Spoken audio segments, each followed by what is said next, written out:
Welcome to another episode of the Boxing Lockdown powered by SA Boxing Talk. Welcome to the gentlemen, Cyril, Devin, and Hayden. It's great to see you guys again. COVID-19 keeping us all safe and sound and indoors. Today's topic, well, there's going to be a few. We're going to talk about the fight of the decade. Some think it was Floyd, some think it was Canelo. Devin, let me start with you. Your fights of the decade and why? The last decade and why? My fight of the decade is probably an unpopular choice, but I think that where he ended his career, the way he started his career, the fact that he hadn't been beaten in a fight since he was 12 years old, there's only one person for me, and of course that's Andre Ward. Yeah, I mean, listen, Andre was like a solid fighter, but I for me, kind of boring. Got the job done, not too spectacular. Cyril, I don't know if you have to agree or disagree with me, but what's your take on Devin's choice? I would go. I like Andre Ward, but I think that would be my second option. I think number one is Mayweather. I mean the names that you throw around. You throw Canelo's name, they throw up Manny Pacquiao's name. He beat Canelo and Pacquiao, so you've got to give him that fight of the decade. Just because. Two guys who you'd consider in the top five. I like the fact that Devin's shaking his head. Hayden, your thoughts on that? Yeah, my guy's different. So I like Terence Crawford for this one. Two-weight division world champion. No one's even come close to beating the guy. Not even once. I mean, those other guys that we talk about have all come close to losing in fights in this last decade. All the names that you just mentioned. So that's why I'd go for Terence. But the only part that I don't like about Terence is that he hasn't had that fight against Errol Spence, which was won. Well, remember, Crawford's actually a three-weight champion, lightweight, junior welterweight, and welterweight. So yeah, I mean, he's also got claim, I guess.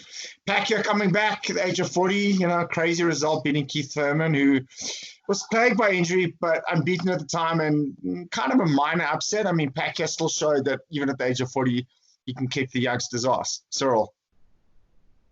Yeah, definitely. Pacquiao, I would say that's the comeback of the decade. I mean, the guy just keeps going, but it also strengthens the point that Mayweather's point. So Mayweather beating him, and now this guy's still beating top guys at that age shows how good Mayweather's win was. So yeah, we're also going to throw in the knockout of the last decade, and I have to say, Marquez knocking out Pacquiao, brutal, devastating right hand. Pacquiao did that double feint, stepped right into it, and boom, lights out. Cyril, your knockout of the last decade. Definitely Marquez knocking out Pacquiao. I think Marquez was losing the fight at that stage, but he flattened him, and that was it. So she wrote. And I guess, Hayden, and Cyril, that's why you probably think that was probably Pacquiao's comeback of the decade, beating Thurman, which I have to concur. I mean, it was a great result for a guy who's boxed in four decades? Yeah, 4 decades. Hayden, your knockout of the last decade, and why? Well, that was my knockout of the last decade, but you know what? Since we can't, I want to choose another one. I'm also going to go for another knockout, which I thought was a particularly brutal knockout, which was Joe Smith when he knocked out Bernard Hopkins. I thought that was a hell of a knockout, knocking the guy straight through the middle of the ropes. I mean, this is a guy that Bernard Hopkins in the pre-fight called a common boxer, and he kept on referring to him as he is a common boxer. And Joe Smith sort of proved that day that he wasn't so common, hasn't really done something special since then, but that was a good knockout. Devin, your knockout of the last decade, and why? Do you want to take a guess? Is it the same Pacquiao Marquez? Yeah, exactly. I think for the stage of the fight, let alone the actual punch itself, the stage that it was on, a packed Las Vegas arena, it was a mega fight at the time, and it settled a rivalry in many respects, a long-standing rivalry that had been fought through multiple weight divisions, possibly over multiple decades as well, because both those guys were well into their 30s. Maybe Marquez closer to 40 by the time that fight came around. And I'd want to find another knockout that kind of compares, but when you think about it, there's a very big gap between that particular knockout and any other that happened in the last 10 years. And then just going back to the comeback of the decade being Pacquiao, I worked out, and I can't remember exactly, it was a while ago, but since that knockout, Pacquiao has won 13 fights and either 2 or 3 world titles, legit world titles, which is more than most other professional fighters could ever dream of attaining in their entire careers. So when everyone thought it was over at the time, when he got starched, left unconscious, motionless, he went and proved everyone in the world wrong while still being a senator in the Philippines. It's just crazy to think, because often fighters get knocked out and they rebuild and become world champions. I mean, Amir Khan, Bradus Prescott getting bombed out in one round, then turning his career around, then obviously becoming junior welterweight champion of the world. I want to talk about something that has to be spoken about. There have been significant fights over hundreds of years in boxing, but the last decade we saw the fight between Mayweather and Pacquiao. And it would be unjust for me not to talk about this fight. And let me say, my opinion was, well, it wasn't a fight, it was an event. I truly felt that the fans didn't get what they wanted. You know, they wanted a proper fight, and Mayweather did what he had to do to win. I'm going to throw this question in, Cyril. I'm going to ask you: had the fight taken place 6 years prior, 2009, who do you think would have won and why? I think 2009, it would have been a more entertaining fight, but I think Mayweather would have still won it. And how would he have won it? Pacquiao would have been a bit closer, but it would have. I think Mayweather would have still. I mean, the guy is a defensive genius. You can't take that away from him. But he would have found a way to win, and he would have found a way to win. Hayden, your opinion on that? If I'm not mistaken, that was the Margarito year, right? The year that he beat Antonio Margarito. Yeah. That was a Pacquiao that was just something else. I mean, the stars of Margarito. I mean, I don't know if Floyd would have won that fight, to be honest with you. No. I think he fought Margarito in 2010. I stand to be corrected. I'm not 100% sure. Right. When he fought 150 for the vacant WBC Junior Middleweight Championship for his eighth title. Maybe. In and around that time, I don't know if Floyd would have been able to handle all that, if I'm honest with you. I know that he's one of the best adapters in the game, and, you know, Filipino style, Mexican style is a very, very similar style. The southpaw element being in there, it's a difficult one. Hey, Devin, your opinion on that fight, had it happened 6 years prior? I don't think it's that difficult a decision. I think Mayweather would have whipped him just as much as anyone thinks that Pacquiao had a chance. Mayweather was also a younger fighter back then. He was also a sharper fighter back then. He probably carried a bit more power back then. And essentially, Manny Pacquiao has always been reckless. The guy loves to bounce on in there to try and land a big combo, but he's wide open, especially for a guy with a right hand like Mayweather, whose right hand for a very long time has possibly been the best in boxing, bar none. The guy knows how to find a reckless lefty coming in on the fly, and you probably would have seen a lot more right hands landing from Floyd because he would have been 5 years sharper back then. So I don't necessarily think it's a different outcome. I think Mayweather by points, and I think convincingly.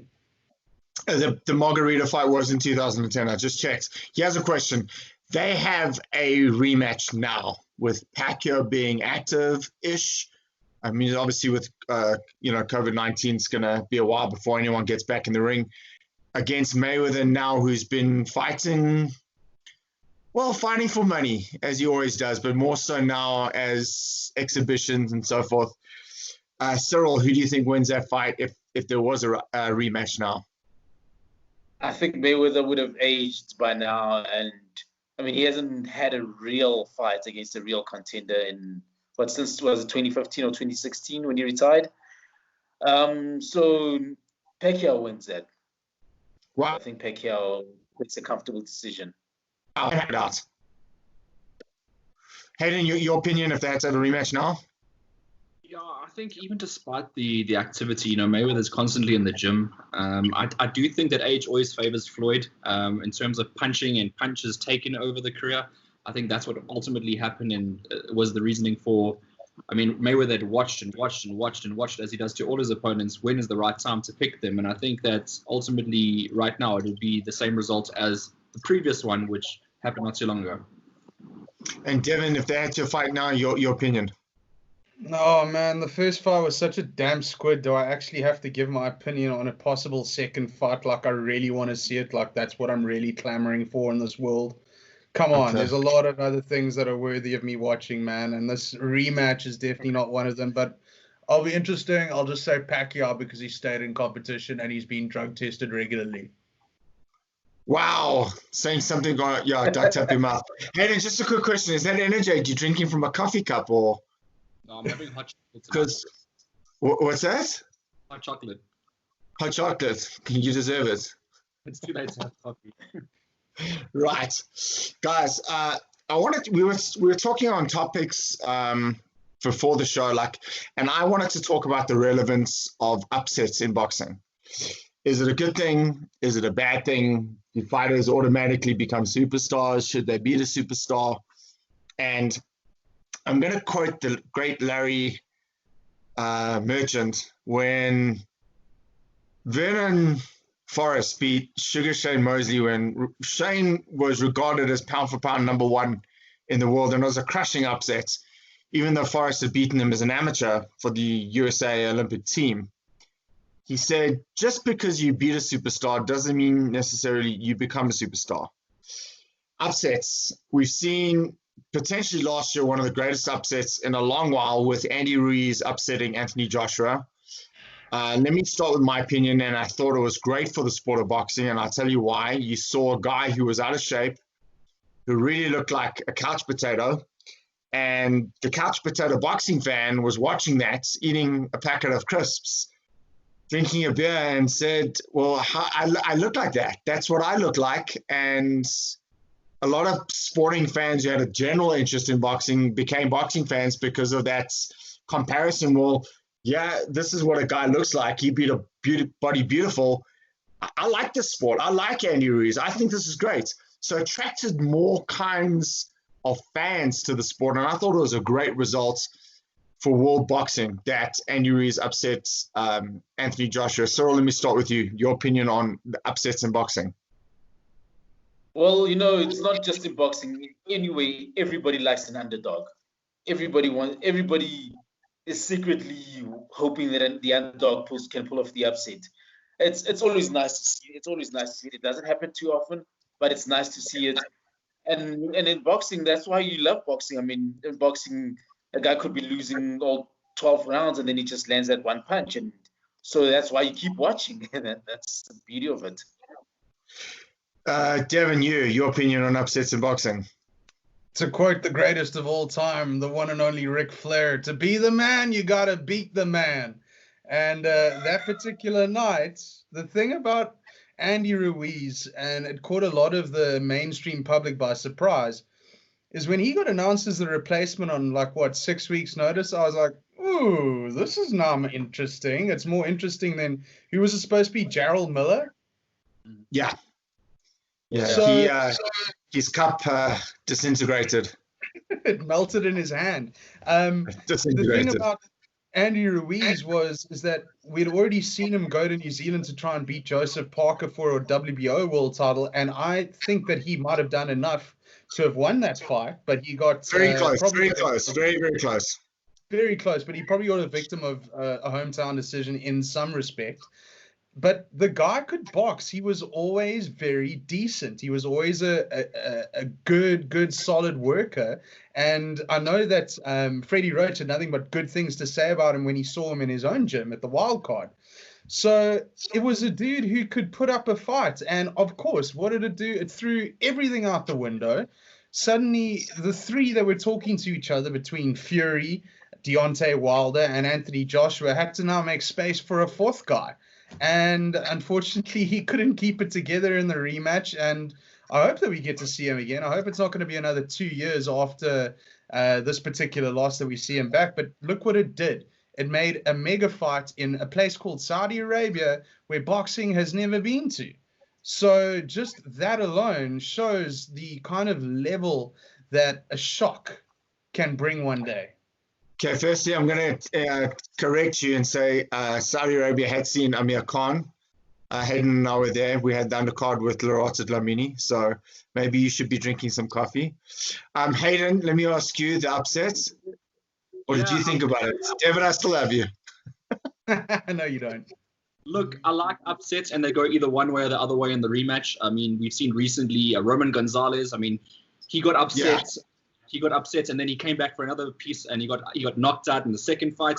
And then you get fights like Andrew Ruiz Jr., Anthony Joshua, where Ruiz wins the first fight, enjoys a little bit of life, and Anthony Joshua comes back and beats him.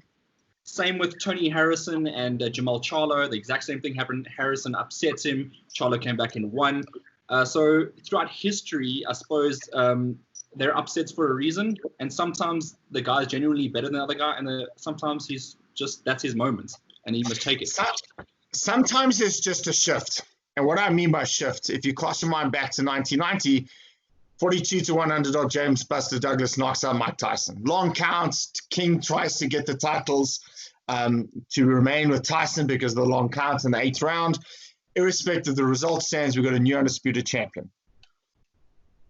The man was still Tyson. Even though he had lost, the noise was still about Mike Tyson. The fact that Douglas lost in his first defense at the Wynn Casino in Vegas for $17 million against Holyfield. Even when Holyfield won the championship, the man was still Tyson. Do fighters who beat superstars become a superstar? Cyril, let me ask you that question. No, he has to beat the superstar and then get another big one, I think, too. For example, if Andy Ruiz had beaten Joshua in the rematch and then maybe gone on to maybe beat another top 10 fighter, then we would be talking about him as a legit champion. Then we'd be talking about him as a superstar. But, okay, he did become a bit of a star for a few months, but to me, that's more than one big night, Devin, your answer to does a fighter become a superstar who beats a superstar? Up to a point. It's one thing beating a superstar, but then being able to maintain your presence in the room as a superstar, being able to be available to the press so they can hear your story, to get it out there, being able to just show up for training afterwards because now you're the champion. There's a mark on your head. Everyone's going to be coming for you, but it's something that Andy Ruiz just wasn't capable of doing. So it made him a superstar for about 5 minutes. I don't know if he's going to hit those heights again. I sincerely hope he does, but there's a lot that the fighter has to actually do beyond winning the title to call himself a superstar, and that's just in your behavior as a person to the society and to the people that are going to be writing about you. Hayden, your opinion? Yeah, I'll give you a nice example of someone that beat a superstar that never became a superstar, and that's Timothy Bradley when he beat Manny Pacquiao. He never ever didn't really beat Pacquiao. No, I mean, he got the decision, but it was terrible. I agree. I also thought Pacquiao won, but Tim Bradley never got recognition as being the man, even though he did beat the man. And I think if we go a little bit deeper, Tyson Fury, even after beating Vladimir Klitschko, still, and although he was the lineal champion, he wasn't the man. There were still other heavyweights out there, and they were like Beyonce. Now all of a sudden he's the man, and I think that's where you still need that extra fights in you, like what Cyril was saying earlier. If he got that, Andy Ruiz got that fight against Deontay or Fury and won those fights, then he really becomes a superstar. Guys, I'm going to bring it back home, and this is a problem that I feel that we have with our South African fighters. Simpiwe Nongai beats Jorge Arce for the IBF Junior Bantamweight Championship. Comes back unknown. Simpiwe Vecheka upsets Chris John. Gets a little bit of press, but not really nearly enough. We've heard Maruti Mtalani say that he's more popular in Japan than he is in his own home country. Devin, what do we do about this? And it's a serious problem because even in Japan, the ex-world champions are revered. I mean, I've been going through a lot of fights in the 90s called Jochiro Tatsuyoshi, The Oak was like a rock star in Japan in the 90s, but still revered. Guys, even to this day, he's got a Tekken gym in Osaka. Guys literally come up just to say how's it him. Why is it not like that here in South Africa? Well, I think South Africa's boxing has been the problem, the way that it's been dragged through the dirt at the best of times, the way that it's been centered to a lot of contentious issues in promotional fighting. And you're talking about government-funded sport, government-regulated sport that's probably not been run the best. You know, we've had a green patch in the last couple of years, but for about a decade before then, boxing's been a complete sham and a mess in this country, and you can't get around that. So I think it just didn't do enough to draw people to the sport to care about it, but then also nor did the promoters, because most of these guys were just sitting there cashing checks, putting on shows, but not trying to appeal to any kind of youthful segment of the market that's going to carry on watching the sport and care about it. So when our guys go overseas and they win, no one's writing about it because boxing hasn't captured anyone's imagination, because sometimes it hasn't deserved to. Hayden, do you think this problem can be solved? Yeah, it can be, of course. If you start promoting to the people, I think that's the most important thing. I think promoting to, you know, the same people over and over again isn't, and I keep saying that, you know, like obviously expanding markets, going into the casual fans, and I've said it in many episodes before this, promoting to the people, getting out there, and we spoke about some of the old things that they used to do. I got a first-hand taste of it in Saudi Arabia, how the guys did stuff over there. I mean, they got a ton of people in that arena, packed out. I think it was a 10,000 capacity arena, just by going out to the malls, by interacting with the fans, by letting them know, hey, I'm here in town, you know, that sort of thing, not just relying on the same people coming to the same shows all the time. Cyril, I know you'd be the first person at the airport when a South African fighter comes back with a great victory. Gentlemen, I want to talk to you. One of the other topics which we discussed, Cyril, I'm going to start with you, was if you could have one international fighter or fight here in South Africa, who would it be and why?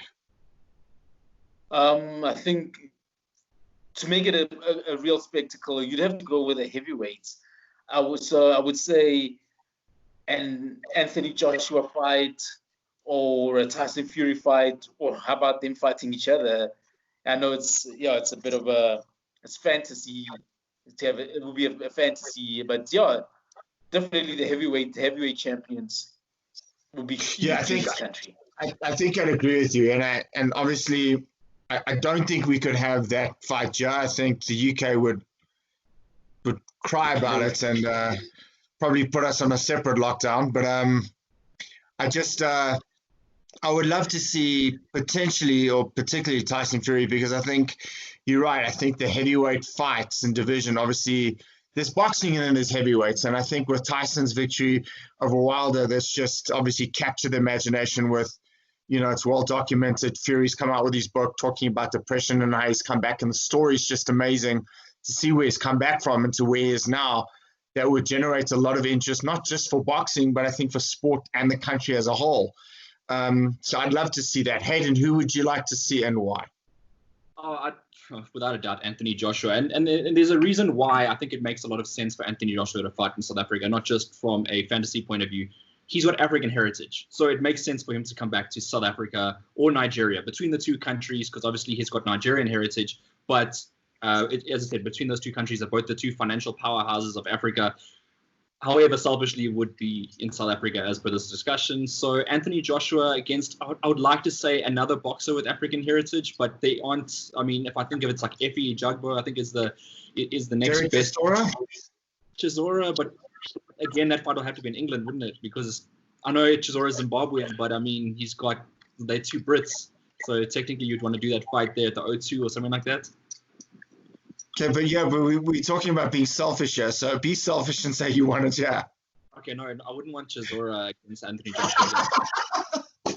I think if you I think if you give me that fight, I mean, I'll take it. But if I'm being selfish, for Wilder Joshua in South Africa.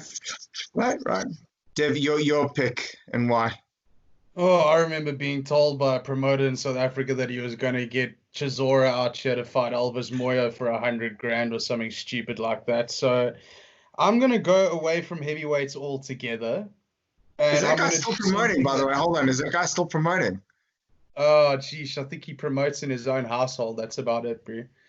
Yeah. I think that I'm going to go with something a lot more attainable.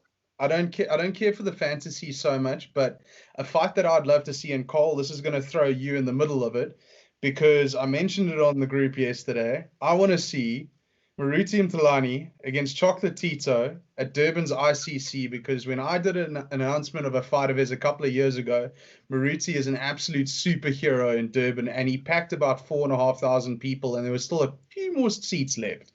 But I'd love to see a guy like Maruti, who is pound for pound number one, possibly on the continent, definitely in South Africa, against Chocolate Tito, who's been in the pound for pound mix for many years. He's just come back, beat Kal Yafai, won a world title at some kind of a catchweight. And I think that would have a lot of South African interest. I think that would have world's attention. And I think it's slightly more attainable than having to worry about getting millions and millions of dollars to get these big names out here. And I think it's one hell of a war. So I'm going to retract my opinion and I'm going to disagree with Hayden and Cyril. And I'm going to go with your opinion, Devin. And I quite like the suggestion and the idea. In fact, Hayden, you'll recall when you were at the gym, that was a fight we were actually looking for a few years ago. We were actually trying to chase that fight down. And obviously it didn't happen. And both fighters have gone on to become legitimate world-class fighters. And I just think that Maruti is deserved of potentially a top 10 pound for pound. I think so. Maybe he's on the cusp. Gentlemen, I think your parting shots for the show tonight. Hayden, you? Yeah, I mean, I've enjoyed today's discussion. You know, just looking back at the past decade. Obviously, we are in 2020 now, so it's really recent in our brains. And yeah, I enjoyed talking about it. Thank you very much, everyone, for listening back home, and thanks for everyone being here. Devin, you? Always warm up before doing jump squats in your garage. Right, how's your low back, bud? It's not good. It's not good. Cyril, your parting shot. Yeah, it was great talking, especially talking, as Hayden says, talking about fighters of the past decade. Makes me look forward to the next decade. Hopefully, we can get things back to normal as soon as possible so we can see some great fights and see who rules the next decade. Gentlemen, it's been a pleasure. Thanks for tuning in and watching the Boxing Lockdown powered by SA Boxing Talk. We will catch you again soon.